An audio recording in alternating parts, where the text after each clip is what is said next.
আসসালামু আলাইকুম রহমতুল্লাহি ওবারাকাতু। আমরা আরেকটি নতুন ভিডিও করতে চাচ্ছি। আমার সাথী ভাই, আমার বন্ধু, আমার ফ্রেন্ড রিফাত হুসাইন, দেখি উনি কি করতেছেন। আসসালামু আলাইকুম ভাই, কি করতেছেন আপনি? এই তো ইয়ে পান নিয়ে আসছি। কি পান? ও আচ্ছা আচ্ছা, পান কেন খাইতেছেন ভাই? পান খাই, এরা ভালো লাগে, ভালো লাগে ভাই। জুস নিয়ে কেন খান ভাই? না, পান খাও মানে এটা বাইরে থেকে আসার সময় নিয়ে আসছি, মাঝে মাঝে খাইলে মনে হয় শরীরটা ফিনিশ হচ্ছে আলাদা। ভিডিও করবো, আচ্ছা ধরেন ভিডিওর মধ্যে আলাদা এনার্জি পাওয়া যায় আর কি, এই জন্য জাস্ট এত আর কিছু না। পান খাওয়া কি জায়েজ ভাই? হ্যাঁ, পান খাওয়া জায়েজ, এটা অবশ্যই জায়েজ।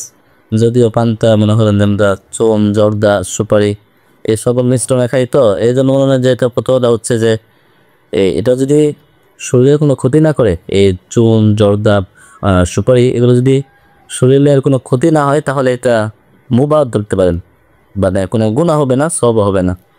কিন্তু যদি আশঙ্কাজনকভাবে এটার রিয়াকশনটা বেশি হয়ে যায় শরীর ক্ষতির জন্য, তাহলে এটা হারামও বলা যায়। হারাম বলতে মাকরুহে তাহরিম বলা যায়, কিন্তু আমি যতটুকু জানি পান খেলে ততটা হয় না শরীর। আমি তো শুনছি পান খাওয়া মুবাহ, পান খাওয়া যায় যদি চুন, জর্দা এইগুলি মিশ্রণ করে, যদি নেশা সৃষ্টি না হয় এগুলি। জর্দা এমন বুঝছেন, মানে জর্দা বিষয়টা এমন, আপনি কি বলেন মুবাহ না? মুবাহটা এই কারণে, কারণ জর্দা জিনিসটা এমন, যারা পান খায়, বিশেষভাবে যারা পান খায় এদেরকে বিশেষভাবে আমি বলবো যে জর্দাটা। আচ্ছা, আবার কিছু মনে করেন না যদি আমি আরেকটা কথা বলি আপনাকে এর মধ্যে। আপনি তো এটাকে মুবাহ বলে দিয়েছেন, জায়েজ, মুবাহ মানে বৈধ, জায়েজ বলে দিছেন। আচ্ছা, সিগারেটের মধ্যে তো জর্দা থাকে, তামাক পাতা থাকে, ওইটাকে কেন আপনারা হারামে মাকরুহে তাহরিমি বলেন?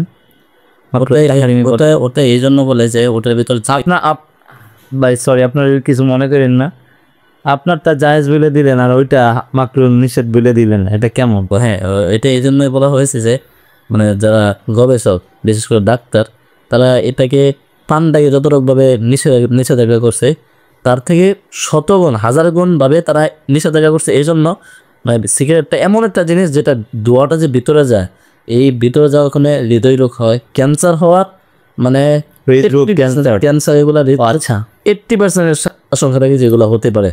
কিন্তু পান খেলে ধরেন এটা যদি শুধু পান খান, এটা তো শরীরের উপকার, এটা তো আপনি যদি বিশ্বাস না, মানে আপনি আচ্ছা ভাই, আপনি পান খেয়ে এনার্জি করেন, আপনার করেন। আমরা যতটুকু জানি যে আলহামদুলিল্লাহ পান খাওয়াটা এটা মুবাহ। এটা যদি চুন, জর্দা এগুলি মিশ্রণ ছাড়া খাইতে, এটা তো জায়েজ, কিন্তু চুন, জর্দা এগুলি মিশ্রণ করে খায় তাহলে এটা মুবাহ। যদি যদি এবং না হয় পানের কারণে যদি অসামাজিক, যেমন মসজিদে গিয়ে পান খায় বা বিভিন্ন জায়গায় পান খেয়ে জায়গা নষ্ট করে, আবার পান খাওয়ার দ্বারা যদি অনেক ক্ষতি হয়, এটা হারাম, এটা মাত্র তাহারিমা বলা যায় আর কি। মানে এমন যদি না হয় যে নেশা এসে পড়ে, একজন পান খাচ্ছে, তার এই পান খাওয়ার জন্য নেশা চলে আসছে, জর্দা খাওয়ার কারণে অনেকে কিন্তু হয়, মানে এমন হয় যেন আমি যে সৌদি অনেক ওলামায়ে কেরাম এটাকে হারাম বলেছে, আবার অনেক ওলামায়ে আল্লাহ তাআলা কোরআন শরীফে সরাসরি স্পষ্ট এসে বলে দিয়েছেন যে নিজেকে রক্ষা করা এটা ফরজ। আল্লাহ তাআলা কোরআন শরীফ, মানে এটা যদি অস্বীকার করেন আপনি কাফের হয়ে যাবেন। নিজেকে রক্ষা করা এটা একদম ফরজ। নিজেকে ধ্বংসের প্রতি নিয়ে যাওয়া এটা নিষিদ্ধ, এটা স্পষ্টভাবে নিষিদ্ধ, এটা হারাম, একদম হারাম। মানে আমি যেটা বললাম করা এটা স্পষ্টভাবে হারাম, এটা হচ্ছে একদম একদম ওই জন্য ক্ষতির দিক থেকে এটা হারাম বলা হয়। আল্লাহ তাআলা সূরা বাকারার মধ্যে 195 নম্বর আয়াতে স্পষ্ট ভাষায় বলে দিয়েছেন যে নিজেকে ধ্বংস করা এটা স্পষ্ট হারাম। এটা একদম ধ্বংস করে স্পষ্টভাবে নিষিদ্ধ। হ্যাঁ হ্যাঁ হ্যাঁ, এটা একদম নিষিদ্ধ, আল্লাহ তাআলা সূরা বাকারায় বলে দিয়েছেন।